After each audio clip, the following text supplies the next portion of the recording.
Here we go. I'll call our meeting to order. I see our Chief Executive is online, so thank you, Chief, for thinking of us all. He's unfortunately got the flu, so yeah. So, have any apologies for today?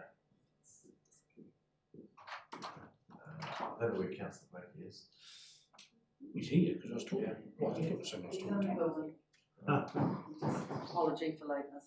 Alright, so conflicts of interest, so we then come to item 3.1, which is the adoption of the annual plan report. Greg, pages 5 to 10. And I understand as well there's the copy of the audit opinion has now been uploaded in diligence as well. Yeah. Thank you. Good afternoon. The annual report is an important document. It serves to me two real purposes. First, it's an accountability document for the local community and other stakeholders, and that provides really valuable information on the council's finances and operations for the year. The second thing it is for us as a council, it's a solid base of financial information. So it means we know exactly where we are financially, and it means as we plan for the future, we know how all our balances sit. So it is an important document, although it's by nature a historical one. So what does it tell us about the 23-24 year? In terms of operational performance, we achieved 2/3 of our performance measures, which is actually the same as the previous year. With lots of good results in there, areas such as the quality of our roads and footpaths, the response times for water and wastewater faults, the reliability of the curbside collection service and reduction in waste going to landfill, also the availability of our recreational facilities and customer satisfaction with our pools. So lots of good things. There are areas where we missed our targets, and these are outlined in the reports. These include things like the time to respond to roading service requests, the number of complaints in relation to water supply, and processing building consents within 20 days. We actually process on average in 11 days, which is better than the previous year and actually really good, but because we didn't achieve 100%, we miss out on that target. So overall, pretty good results operationally and similar to the previous year. In terms of our finances, we had a surplus which is greater than budget, but this doesn't really tell the full story because we actually received $60 million worth of assets from land developers. So these are vested assets that are transferred to the council to manage. So it's not income in terms of what we normally see income in terms of cash and things, it's just the value of assets transferred. So if we remove those from our results, we actually made a $10 million deficit, and this would have compared with a budgeted surplus of $9 million. So this difference of about $19 million reflects some areas of overspend during the year. And there's a number of factors which led to the overspends. Some of it's to do with costs that we were intending to capitalise and therefore treat as an asset rather than what's in our operating account for the year, but we can't for accounting reasons, so that will include the new computer system. Also, when we do renewal and upgrade work, we sometimes replace assets which still have a value in our books, so we have to write off the value that sits in our books. That's a non-cash cost, but it's one that has to flow through our accounts. We also had some increased interest expense as interest rates rose and our floating rate debt interest cost increased. But because we have a lot of our interest rates fixed through swaps, on the other side of it, we received revenue on those swaps to offset that increased cost. So it's a two-sided transaction. There were some operational overspends, including flood response work, which obviously is urgent work that needs to be done, and also some road maintenance. So that those obviously all add up together. But as I say, some of those are technical accounting rather than what you would see as normal overspends. In terms of capital expenditure for the year, we were below budget. We achieved about 2/3 of the programme. The main reasons for not achieving the programme were things like the complexity of the UV treatment works on our water supplies, and that slowed that work down. There's been delays on some land purchases for new community facilities, and they just carried forward into the current financial year. And there's also some projects which did not proceed because funding wasn't available, or we are relying on other parties to do things. So some things out of our control. In terms of the council's balance sheet, it shows a large increase of over $300 million, taking our net assets to $2.6 billion, which a 15% increase on the previous year. This is mainly due to the revaluation of our Three Waters assets, which went up considerably, and also due to those vested assets that I mentioned earlier. On the one hand, this is kind of good. The size of the balance sheet, it's an impressive amount of assets that we are looking after for the community. On the other hand, what it does is it gives us additional costs for the future replacement of those assets, and that feeds through to our need to fund that replacement in the future. So increasing asset values actually have a cost because it's the cost of replacing those assets in the future.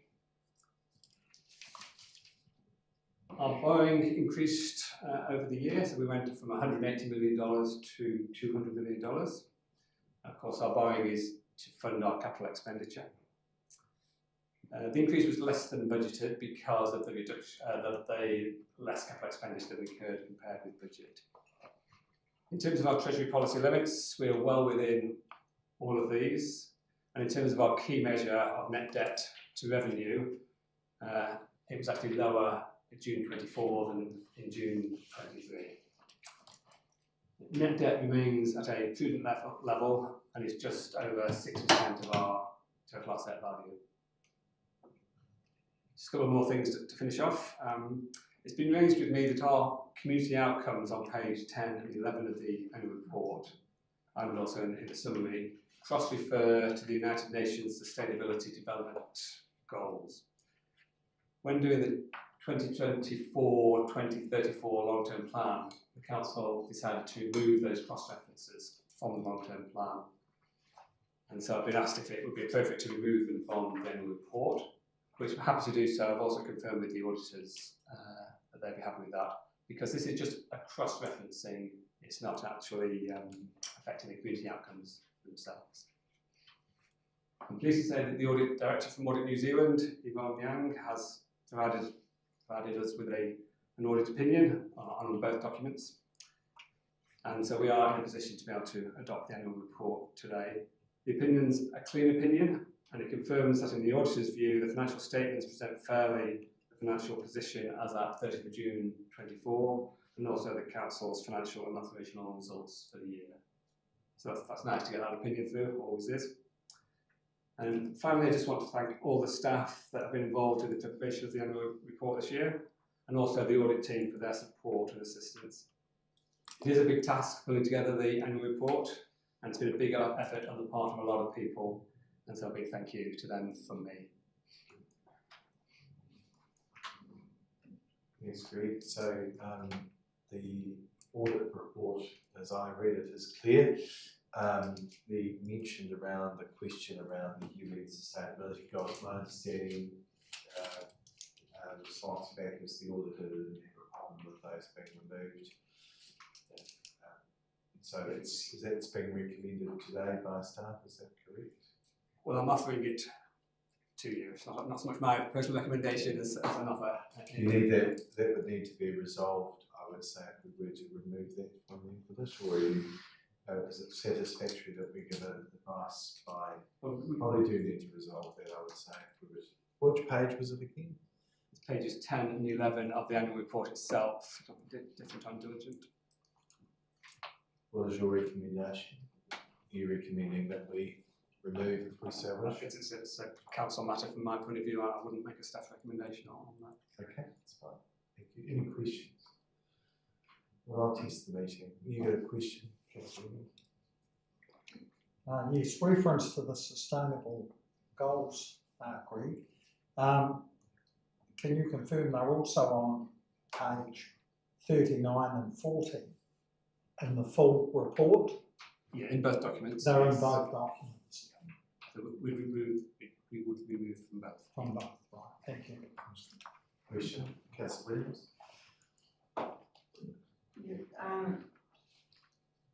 You mentioned they were replacing some of the assets before they had their use-by date.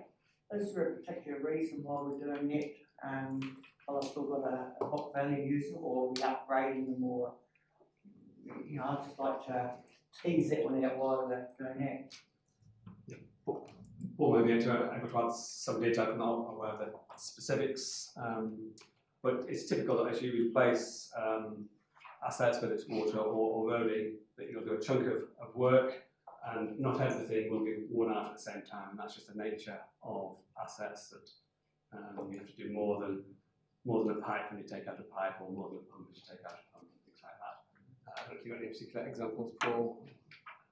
But that's the nature of asset replacement. So does that mean we're putting too long a life value on some of those goods?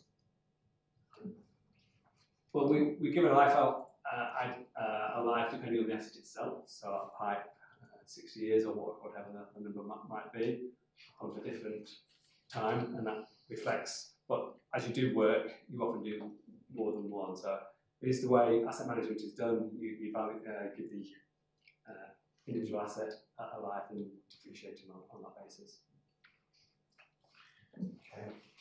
The further question, they will test the meeting with recommendations as is, and if adds to the end, including removing references to the UN sustainability goals. And I'm not specifying the pages, I'll leave that staff to work with. Commissioners, the seconder Dick Revere. Firstly, can I just add my thanks to staff, especially your leadership, Greg, and all the team that have put forward, and all our team that put a huge amount of work, and it's a massive document really when we think about it.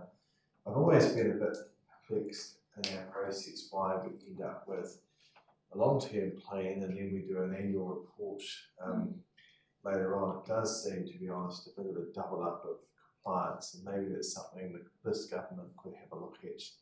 It just adds more and more cost to councils. When you have a fully audited LTP, why we then need to have an audit opinion in addition to, an annual report, in addition to, appreciate it's reporting on performance measures, but there's no reason why that couldn't be beefed up more in the main document.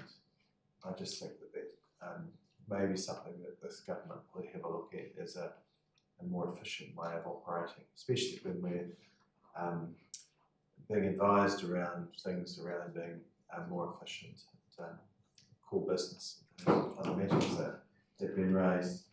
I do think we probably need to have another look at our performance measures, saying we're not achieving some of them, and so we are actually, we're more than achieving them, it's just we're not at the standard that we've perhaps set for ourselves in terms of response times. I think that sometimes the way in which those measures are set, we've got to be a bit realistic on our staff and those times. So I know we do have a look at those regularly, but I think it's time we have another look, because when we balance that against our customer satisfaction surveys, which are in the high 80s, I think we've got to be realistic. But when a strict audit, when it's looking at numbers, I appreciate that, but I cannot help but be proud of our team and what we achieve here. We're one of the few councils that gets our audits through. We're one of the first in the country, and then to get this through in the times that we do, it's pretty remarkable. I know there are some councils that still haven't got their LTPs done, and have delayed those for a range of reasons. But just right across our organisation to acknowledge the efforts and the leadership, especially provided by the key staff, making sure that this work is complete, but also the leadership then of our Chief Executive as well, who does an outstanding job for our organisation. Councillor Ward. I'd just like to reiterate a wonderful thanks to Jeff and to Greg and the team for a huge effort to get things done and get audited on time. As the Mayor said, we're first in the country to do that. And I would also reiterate that given that the auditor company itself, that their staffing levels are stretched, and they're stretched. Why should we go to the expense also of being audited twice? It was basically for the same thing in the same year, and we have a long-term plan as well as an annual plan. So I really think, we're trying to keep our costs down, and why should we have to pay twice, especially with the rate of increase that the audit fees have come in and the increases that we've experienced from the auditors.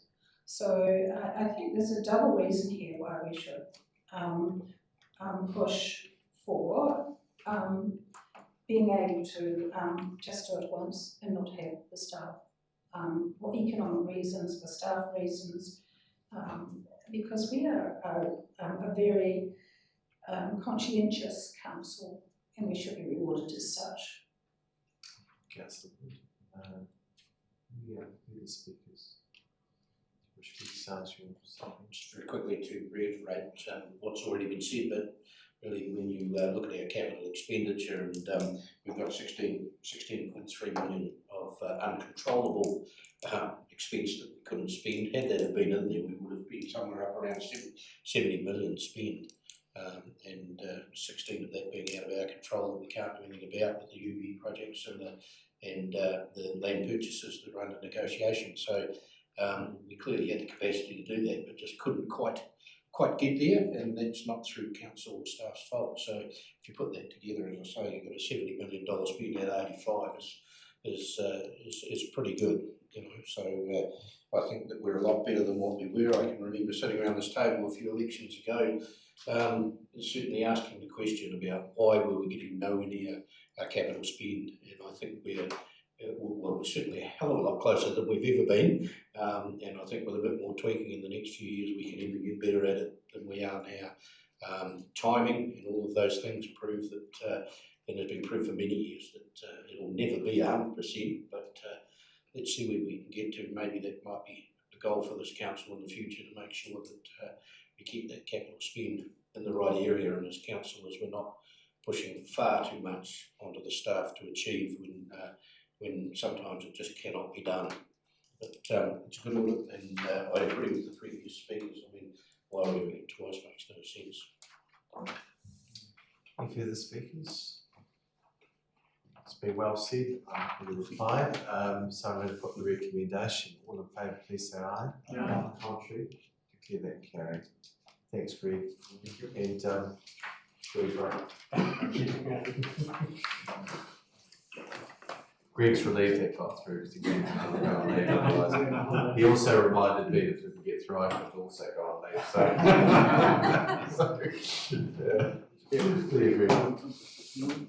Next, item 3.2, pages 11 to 19, amendment to standing orders. Sarah.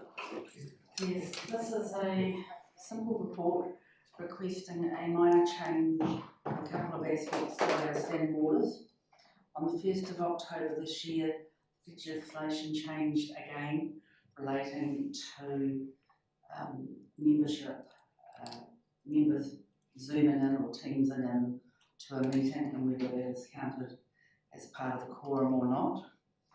Since COVID, we have been under a raft of different legislation and orders of council through endemic orders, and later on we had Cyclone Gabrielle legislation that actually expired on the 30th of September.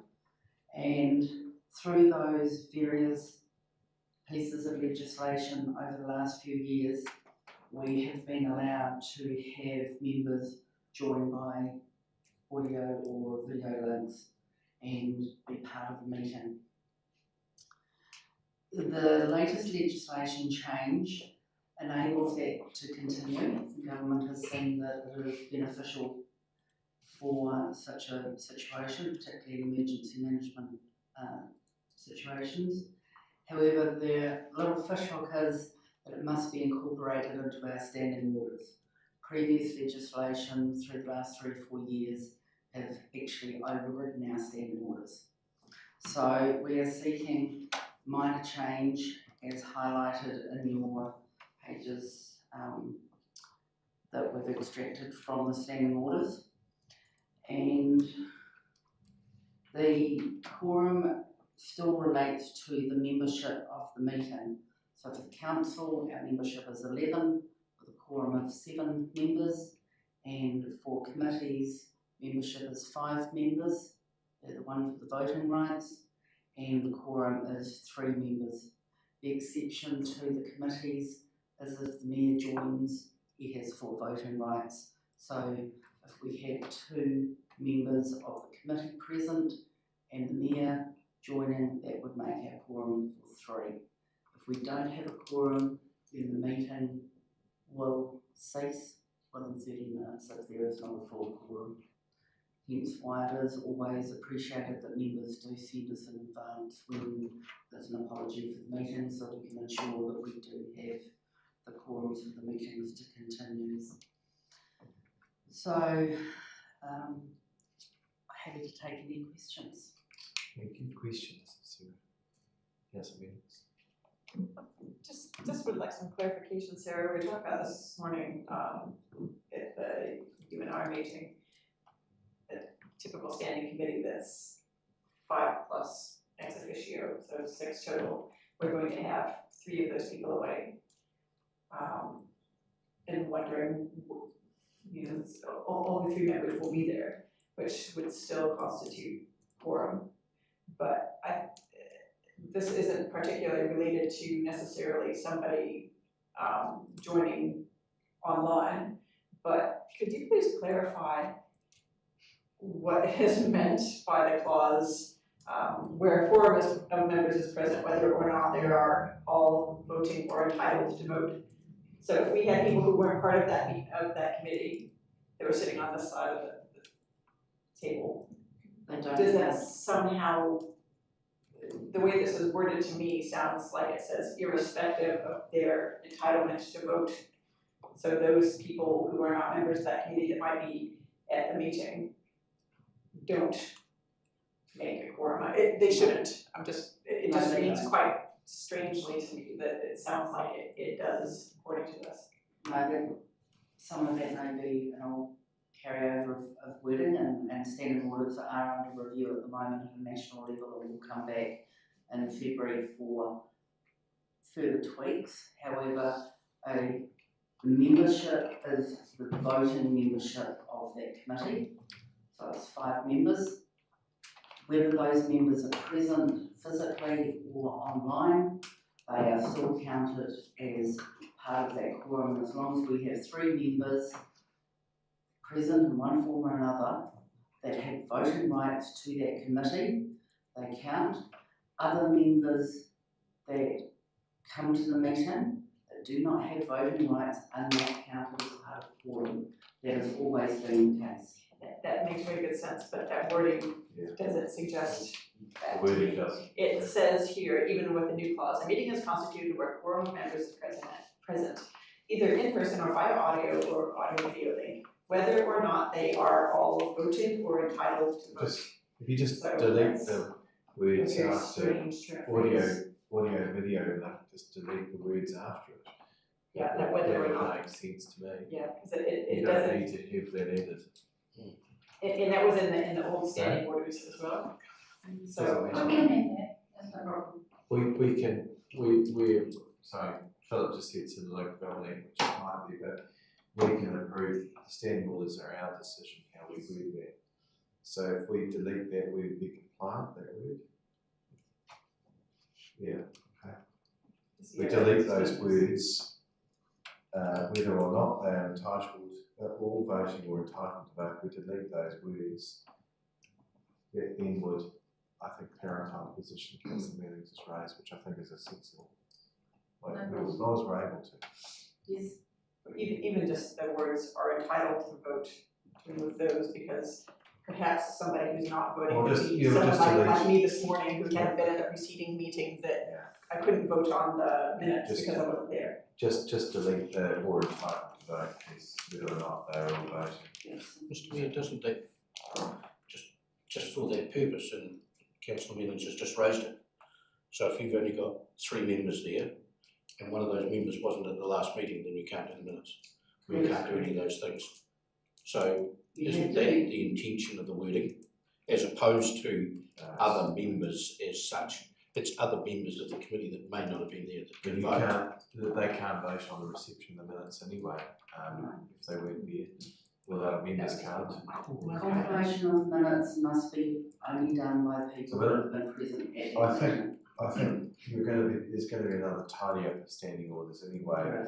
But for the purposes of this here, I think as long as it's compliant, deleting those words would make no difference. It clarifies what the status quo is in any event. This is just simply a tidy up. Means the quorum can be if you're attending via video link, which can make it up. So that's all that this is about. So having the words in there as it is will just confound things by this plain reading of it. Any other questions? Are you prepared to move that, Councillor Mellons, that change? So it's deleting. In clause 2C, it's deleting whether or not they are all voting or entitled to vote. And the rest remains. Seconder? I'll second. Do you wish to speak? I think I just did. You wish to speak? You seconded it. Well, sorry. In speaking to it, it's just a tidying up of language. Quorum is quorum, and we're all clear what that is. And I think where possible, words should be plain in terms of their definition. So having it there where it's not plain and open to interpretation is helpful. So I think we're deleting that makes perfect sense. And we've been advised that we're fine from a legal perspective and compliant with You look, I'm not going to vote against this, but I've never been comfortable and probably never will be about the in-committee part of meetings in which people can be online. I have no idea who's in the room where they are, and may never be, but it could be someone could be very easily influenced by someone who's standing in their room at home while they're on holiday, wherever they may be, away from the council chamber or away from where the official meeting's being held. And I've never been comfortable with that, and I trust this council, but there are other councils out there that may not be in the same position, and who knows after a 3-year election how that could work. So I just want to make it very clear that I've never been and never will be comfortable with anything in committee being done remotely. Those that are open to the public, it doesn't matter who's in your room or who's where, that's fine. But in committee, no. But I'm not going to vote against it because of it. Any further speakers? Councillor Redmond? Thank you, Mr Mayor. I don't have a problem with the recommendation as amended. I think the key was the word member. You had to be a member of that committee, and I think that's the point Councillor Mellons was making. We sometimes think of member being a member of the council of a wider group who aren't part of a particular committee. So it doesn't add or detract by removing those words. I think, and I know Sarah's indicated that standing orders are going to be looked at again. I think it's sensible to have virtual attendance at meetings where members cannot be present. It does raise a number of other matters, such as the chairperson's duties when you have a member wanting to attend by electronic link. I think the chairperson has to give approval. I'm just wondering what would happen if he didn't. They didn't. Or he, she or it didn't. So I think there are other areas that it would be helpful to tidy up and simplify, because we are going into a new area with this technology. And the other thing is that not all meeting locations are capable of having an audio-visual link. Wood End Sefton Community Board, for example, are going to meet in Sefton in February, when I'm not available, and there is no link available at that time. So anyhow, I think it's very sensible to make this provision, given the change in legislation, so I certainly support the recommendation. Any further speakers? Right, Councillor Bush. I think we've had a reasonable discussion about this. There probably do remain some questions about PX portions of online meetings, but that can be traversed in a later date, I guess. But to me, it's important that the standing orders read in their plain sense who and what constitutes a quorum. And the changes that we made here have brought us into this century and clarified that point. So that being the case, I support this motion as before us. Okay, thank you, Councillor Meadings. I'll put that. All those in favour, please say aye. Contrary? Declare that carried. Thank you, Sarah.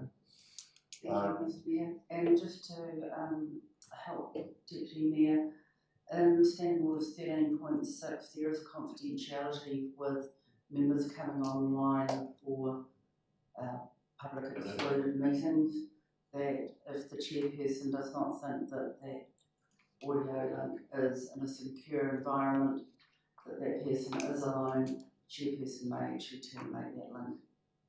So that it's up to the individual members to make sure that when they do come in on a public excluded item via the link, then that they are in a secure place and alone. Thank you. Thanks for clarifying that, Sarah. I've got no questions under standing orders. There's no urgent general business under standing orders. Next meeting scheduled for Tuesday the 5th of November, commencing at 1 o'clock. Thank you, and I may be virtually here. We shall see, depending on the time zones, etc. But look, I just wish you all well over this next period of time. Acknowledge the Deputy Mayor for stepping in for me over this period of time. Very much appreciated, and we'll see you when I return. Thank you, everyone. Safe travels. I'll declare our meeting closed. And thank you, Dave.